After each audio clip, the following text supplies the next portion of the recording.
Das sind wir, Andrew Weiss, unser Produzent sowie Bass- und Keyboardspieler, und Claude Coleman, unser Schlagzeuger. Beide haben auch auf der Platte mitgespielt. Andrew Weiss entstammt dem Henry Rollins-Umfeld. Andrew hatte als Kind einen kleinen Unfall. By 1995, Ween had gone through many changes. They had grown from a duo to a four-piece. Then, with Dean and Gene traveling to Nashville after the unceremonious departure of Andrew Weiss, back to a twosome. The country album had been a fun experiment and a crash course for Ween in how to run a studio session. But while they were there, I'm sure they couldn't help but be more excited about the project they had started beforehand. In the weeks leading up to their Nashville residency, Gene and Dean had begun work on a new project, one more ambitious than anything they had ever made before. Sometimes you have to wonder if, in the cases of iconic, timeless albums like Abbey Road, Purple Rain, Nevermind, Thriller, or Blue, if the musicians involved knew that they had a classic on their hands. Well, I can say beyond the shadow of a doubt that when Ween dropped the masters of their sixth album on the front desk of Elektra Records, yeah, I think they knew.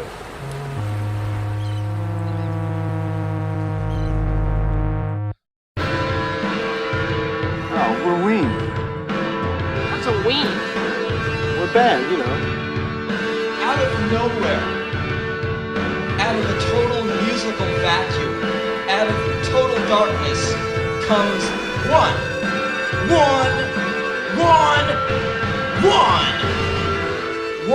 ray of light. And it's fucking Ween.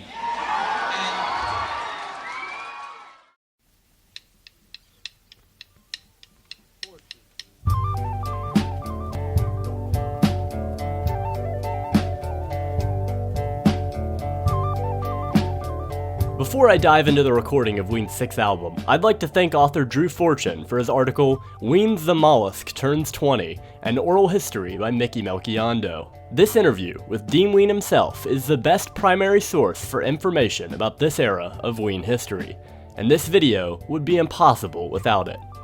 As Gene and Dean hunkered down to begin work on their sixth outing, they were all too aware that this would be the first traditional Ween album without Andrew Weiss there for the recording. Gene and Dean took the equipment from Andrew's house that they had bought for the recording of Chocolate and Cheese, much to Andrew's annoyance, and moved into a beach house off the Jersey Shore to record the album themselves. There was only one problem. They didn't know how any of the gear worked. Thus began a process of trial and error, as Ween tried to figure out who they were in the studio when there was no Andrew Weiss or Charlie McCoy to fall back on. Despite having just written the country record, Ween committed to recording 5 days a week until the next album was done. They were gonna strike while the iron was hot. It was the off-season in the Jersey Shore, meaning Gene and Dean pretty much had the beach to themselves. After laying down a backing track, Dean would go fishing and Gene would wallow in his sorrow, as he was currently going through a pretty nasty breakup. Night 1 of the recording sessions would set the tone for the entire album. Gene had a songbook called A Bonny Bunch of Roses, which contained sheet music for a bunch of folk traditionals from the UK. Among them was Cold Blows the Wind, from which Ween set the lyrics to a new melody, one conjuring to mind images of dark, stormy seas. They hadn't initially set out to make a nautically themed record, but it seemed now that they had no other choice. Gene and Dean continued writing and recording until they had 3/4 of a record done, before venturing to Nashville in November to record the country record with their newly recruited orchestra of session musicians. After returning home in the winter, Dean decided to drop by the beach house. As he got out of his car, he almost couldn't believe what he saw. Water poured out of the house, cascading down the porch like a waterfall. The steps were coated in ice. As Dean precariously made his way up the steps, he stumbled into a horrifying scene. The entire beach house was flooded with frigid water. Dean ran outside to signal a cop, who showed him how to shut off the water main, and Dean was finally able to track the source of the leak. While they had been in Nashville, the pipes under the sink had frozen and exploded, because, as it turns out, the house itself had no heat. While they had been recording in November, Dean and Gene hadn't noticed, because the recording equipment running all day had kept the space almost uncomfortably hot. But when Ween left to record the country album, they had turned all the gear off, leading temperatures inside the beach house to plummet. The flooding had ruined much of Ween's gear and personal items, a devastating loss considering much of their advances from Elektra had gone towards financing it. In a panic, Dean looked for the master tapes of the album that had been recorded thus far, and like an answer to prayer, there they sat, unharmed on the kitchen table, above the waterline. The landlord, responsible for the mishap, showed little remorse, only worried about getting sued by Ween's representatives. The next morning, Ween brought a moving truck and enlisted New Hope locals to pack everything up before moving it into a rental house, without any idea of how much of it was salvageable. Upon playing back the master tapes, Dean and Gene were relieved to find that the moisture hadn't damaged them. Despite all the setbacks, they still had most of a record, and they were intent on finishing it. So Ween put their heads down and did some recording sessions at Claude's house and Gina's apartment. One night during the recording of the album, Dean was at a bar and met an unlikely friend, Glenn McClelland. Glenn was a classically trained jazz and blues pianist, and despite being from different worlds, the two quickly became friends. Dean invited Glenn to jam, resulting in the recording of 2 Ween songs, Boys Club, a future Shinola track, and Dancing in the Show Tonight, which would go on to become the opening track of the new album. After that, it was a lock. Glenn was in the band, and Ween were one step closer to achieving their final form. By 1996, Elektra had fired Steve Ralbowski, the A&R rep who had signed Ween, so the band had few friends at the label. As a result, Ween felt some real opposition to the release of 12 Golden Country Greats and the Mollusk. After mastering the album with Howie Weinberg, My name is Howie Weinberg. I am one of the top mastering engineers probably on the planet. they sent the tapes to the label, expecting a thunderous reception. Instead, after weeks of silence, Dean called in and discovered that their new A&R guy hadn't even listened to the album yet. After consulting with the suits, Elektra suggested Mutilated Lips as a single, further suggesting that they had not actually listened to the album, because as great as that song is, it doesn't really scream hit single. So without any fanfare, on June 24th, 1997, Elektra released Ween's 6th studio album, The Mollusk. Mutilated Lips from their album The Mollusk. Please welcome... The Mollusk! Oh, the Mollusk, all right, like the crab. Okay. Please welcome from New Hope, Pennsylvania, Ween. One of the most iconic elements of The Mollusk is its album art, which was created by Storm Thorgerson, who had designed covers for 10cc, AC/DC, Alan Parsons, Bad Company, Black Sabbath, Electric Light Orchestra, Genesis, Led Zeppelin, Paul McCartney, Peter Gabriel, Fish, Pink Floyd, Sammy Hagar, Scorpions, Steve Miller Band, Styx, Syd Barrett, T-Rex, Wings, XTC, and would go on to do art for Audioslave, The Cranberries, Muse, and the Mars Volta. Phew. Thorgerson was originally going to be paid for his work, but after hearing the album, he was so excited about the project that he waived his fee, taking on the project pro bono. Not only that, Storm wanted to do every piece of art associated with the project, not just the cover. To create the album art, Storm went to an aquarium in his native England and sketched various sea creatures. He then hand-selected his favorite parts of the animals, like the head of a fish, the tentacles of an octopus, the claw of a crab, and the mouth of a mollusk, and combined them into a freakish chimera, which he felt represented the album's sound. Needless to say, the band loved it, and the cover was a lock.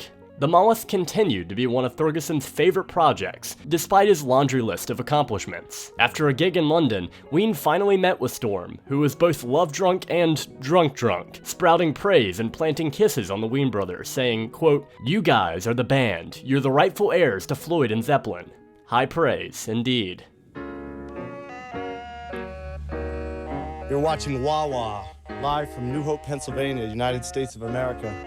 I'm Dean Ween, one half of the rock band Ween. My lovely country home I purchased with my massive royalty checks from our last album. This is my good buddy Gene Ween over here. How you doing, buddy? Doing okay. Yeah. What are you up to today? Oh, nothing. Today's show is live from Germany, Wow. little town in Europe. Really? Yeah. That's Why great. don't you tell them about the next video? Oh, well, it's called Freedom of 76, and we did it in our hometown of Philadelphia that we love. And it's just a great old video, and really hope you enjoy it.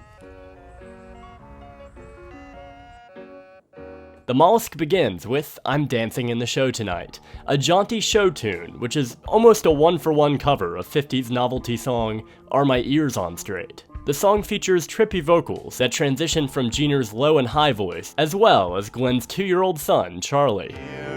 If I'm all prepared, It's a weird way to start the album, for sure. The first 3 songs on the Mollusk have a childlike quality that totally evaporates by the time we get to the Blarney Stone, and it's gonna be alright. But it's easy to see how this album would go on to inspire a certain children's show in 2 years' time. As an aside, dancing in the show was actually featured in the Addams Family 2 animated movie. And yes, it is actually a cover of the Ween version, not the original song. I can almost guarantee that somebody on that crew has a Boognish tattoo. Next is the title track, The Mollusk, the first track written exclusively for the album. Dean laid down an instrumental demo, including the now iconic synth part, then went fishing. When he returned, he found that Gene had written and recorded vocals. When Dean heard it all together, he was over the moon, declaring that it was the puzzle piece that was going to pull the whole album together. The Mollusk quickly became not only a fan favorite, but also a band favorite, being played more often than not at live shows. It's hard to describe the amount of hype that erupts from the crowd when Glenn plays those opening synth notes. Of your latest Elektra release, which is called The Mollusk. Why don't you why The Mollusk? Let's just go there. Best song on the record. There's no other ideas. It is a good song. The third track is Polka Dot Tail, another sing-song, nursery rhyme-esque track, which details the fantastical, unbelievable sights, like a whale with a polka dot tail, a dog that flies, and a guy with a birth defect. It also features an absolutely shredding solo, courtesy of Bill Fowler, a friend of the band.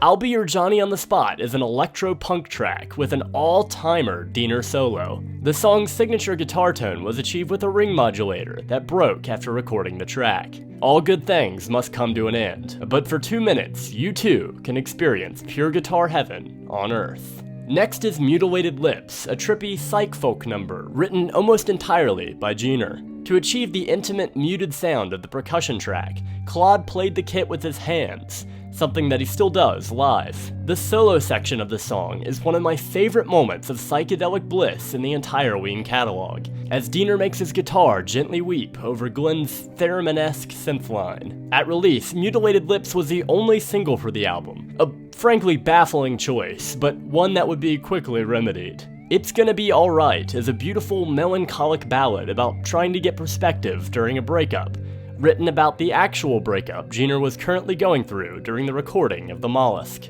It also inspired one of my favorite Ween anecdotes of all time. I'll quote Dean directly. Aaron was going through a breakup.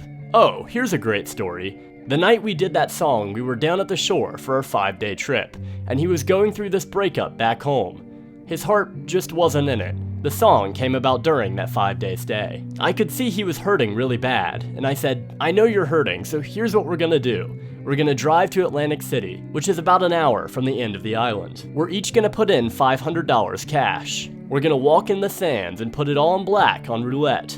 If we win, we're gonna go to the nicest f***ing steakhouse, like Ruth's Chris or Morton's. If we lose, we're gonna f***ing go see Toy Story. And we hit! We got the cash. We ordered Dom 64, lobster, and like 10 orders, just like in the Blues Brothers. Everything we wanted to taste, even if it was $100, we ordered. That's the great story of that song. Steak, pork chops, you name it. The Blarney Stone is an Irish drinking song from the perspective of a lecherous, gangrenous sailor. According to Guy from Moist Boys, the song is actually written from the point of view of a mutual friend, tattoo artist Joe Rose, who also had a Moist Boy song written about him. The backing vocals on the hook were recorded by a sea of drunk partygoers on a 4-track. According to Dean, they did 10 takes, and boy would I love to be a fly on the wall for that. Next is The Golden Eel, an epic arena anthem. Gene's roommate at his apartment had an aquarium with a golden eel in it, and one day Gene sat mesmerized watching it, inspiring him to write a song about the eel's unknowable wisdom. According to Dean, the fact that we were on shrooms or liquid kinda goes without saying. Cold Blows the Wind tells the morbid tale of a love lingering after death. It was adapted from that songbook, A Bonny Bunch of Roses, but of course given the full, creepy, nautical Ween treatment. I just wanted to ask, how do you guys get your inspiration for your songwriting? You know, I was just about to ask them that same question, but in interviewing school they said never ask that question. Go ahead. How do you guys get inspired? Well, we listen to other songs and steal them. Change the words a little bit. Milton Berle's punk rock set. Okay, cool. All right, where's that other call, Lee? Never mind. That synthesized string interlude is another one of my favorite instrumental moments in the entirety of Ween's catalog. Pink Eye on My Leg is a funky, very 90s instrumental track. It kind of feels like something out of Earthbound or Earthworm Jim. It also appears to be an adaptation of album outtake Kim Smoltz, which is one of the most legendary and well-known Ween rarities. We're holding out on the box set until somebody offers us like $5,000, in which case we'll bust back into these tapes, which are probably all demagnetized and deteriorated. Yeah. Then we'll pick all the wrong songs and put it out. Tons of stuff. Sell it for $16.99 when we're old and poor. Now, I'm not saying Kim Smoltz should have been on the album instead. I'm saying, why not both? They're mostly unlabeled, actually. I think I made a sorry-ass attempt at one time to go through these and label them. I did it for about a day. It was excruciating because the music was mostly so terrible, but as far as you know, it's all great. It's all classic stuff. There's a reason why we left these songs off the records. Waving My Dick in the Wind was a holdover from the 12 Golden Country Greats era. The song details the life of a trucker on the road, trying to get back to his love while hotly pursued by the fuzz. It then shifts to wax poetic about the dancing skills of one Jimmy Wilson, portrayed live by Claude Coleman. According to Dean, Gene was improvising the lyrics to the song while recording, leading to an extended laughing fit from Dean after the "you're a real good dancer" ad-lib. Waving My Dick is the essence of pure freewheeling fun, and has easily become one of the band's most iconic and well-loved songs. Buckingham Green is an epic prog rocker, and perhaps the oldest composition on the album, dating back to 1992 during the Pure Guava sessions. An early version of the track can be heard on the Cat's Cradle live album, and the song had come a long way since then. Buckingham Green is an epic, earth-shaking anthem with, for my money, Diener's greatest solo of all time. Gene's vocals take on a boisterous, unearthly quality, like an oracle revealing a prophecy, which is why I find it pretty funny that the song was partly inspired by a strip mall in Buckingham, Pennsylvania. Never has a more epic song been written about a place housing Empire cigars, Massage Quest, and a UPS store. Next is undoubtedly the most well-known track on this album, and by Ween at large, Ocean Man, which was released as a single in October, over 3 months after the album's release, due to rabid fan reception. The song found a wider audience in 2004 when it was used in both a Honda Civic commercial, and, more importantly, the SpongeBob SquarePants movie, ingraining it in meme culture until the end of time. Are you crazy? I was just gonna tell you that your flyer's down. Manager, this is the greatest day of my life! Written in no small part because Gene was in love with his mandolin, but had yet to find any use for it, Ocean Man is one of the catchiest pop rock anthems of the 90s, and it deserves all the attention it's gotten, and more. With how iconic Ocean Man is, it's hard not to feel like the entire album is building to this one song. Finally, there's She Wanted to Leave, another psych folk track that tells the tale of discovering that your love never really loved you back. After the narrator's wife is captured by pirates, he goes after them, guns blazing, only to find that she's now happier in her new life. Ending with one of the most devastating lyrics in the Ween discography, She Wanted to Leave is the perfect way to end a perfect album. But as the song fades out, we get one more surprise. A sparse, melancholic version of Dancing in the Show Tonight, tying everything back to the start, and reminding us that all this will end and begin again. While 12 Golden had contained songs with different vibes, all under the wider country genre, the Mollusk was comprised of songs with different genres, all under the nautical vibe. It felt like Ween finally reaching their full potential, merging the fun-loving attitude of God Ween Satan, the darkness of the pod, the psychedelia of Pure Guava, the diversity of Chocolate and Cheese, and the instrumental and production mastery of 12 Golden Country Greats. In short, the Mollusk was a triumph, through and through. After recording the album by themselves, proving to themselves that they could go it alone, Dean and Gene knew that an apology was in order. To quote Dean, "We've got this finished record that we feel is our masterpiece. So what do? We go back to Andrew Weiss, who hates us not an inch less than he did when we left. He hears the record, and he knows it's our best record, and we did it without him. We asked him to mix it, and if our relationship was bad before that, it took 4 years to come to peace. He was mixing it with hate, but he did such a great job. He added so many great effects on that record, and when we got it back, filled with hate, We all knew it was the best record we had ever done. In time, our relationship repaired itself. Andrew Weiss took it from great and transformed it into our masterpiece. There's no second place for me. I like chocolate and cheese, but the Mollusk is by far and away my favorite. At release, the Mollusk was eaten up by fans, but got a mixed reception from critics. At the time, it was seen by many as just another Ween record, a goofy mishmash of genre parodies made for stoners. Dean recalls being especially hurt by an article in the Philadelphia Inquirer that gave the album 1.5 stars. However, as time went on, many publications began to reevaluate the album, with Consequence of Sound, Newsweek, Impose, and Stereogum all including it on best of lists. Pitchfork, to their credit, although often maligned as giving harsh ratings, gave the Mollusk a 9.7 out of 10 on release, meaning that they're alright in my book. For the record, they've also given Chocolate and Cheese a 9, White Pepper an 8, and Godween Satan a baffling 9.6 out of 10. If nothing else, Pitchfork is down with the brown. In April of 1997, 2 months before the album's release, Ween set out on the Mollusk tour, which would last 6 legs over 14 months. Once again, the band would not only play across the continental US, but also New Zealand, Australia, Japan, Hawaii, England, the Netherlands, Germany, Sweden, Austria, Switzerland, France, and Belgium, making it the biggest tour they had played to date. We're out for 6 weeks right now, and then we go home for 2, and then we go to Europe for a month, and then we come home for Christmas, and then we go back on tour again in January and February, and probably March too. After that, I don't know. So that's it. Right, do you guys like After that, I'm going to kill myself, I think. Too much touring, yeah. The Mollusk tour would not only see Glenn McClellan join as a full-time band member, but also friend of the band, Dave Drywitz, who joined as Ween's permanent bass player. Hey there, it's Dave Drywitz from Ween. I just bought this beautiful Rickenbacker from Music Store Live. Ben, Brandon, and Steve will take good care of you, so I highly recommend it. Ween had finally reached its final form. Gene on vocals and guitar, Dean on guitar and vocals, Claude on drums, Glenn on keys, and Dave on bass, with Andrew Weiss handling production on the studio side. It was the beginning of a new era.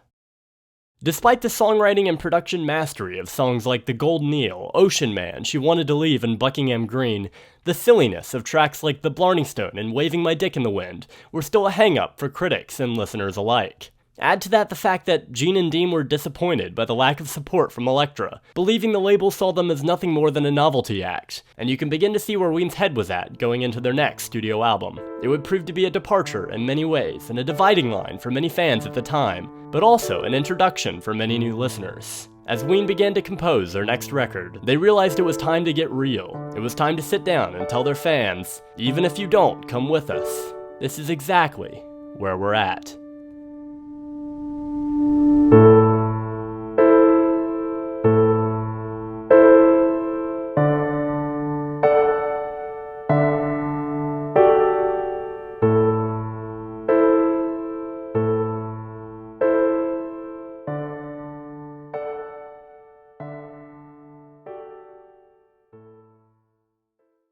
We have another phone call. Phone call for the Ween guys. Hey, how you doing? I just knocked over the... I don't think it's me. Hey, baby. Hey. Hey, this is punk rock Michelle, and I'm pretty upset with you, Freeman. Ooh, oh, hang no, up on her. That sounds like that's for you. I don't know what that's all about, man. I don't know who the hell. I was pretty sure it was going to be my mom.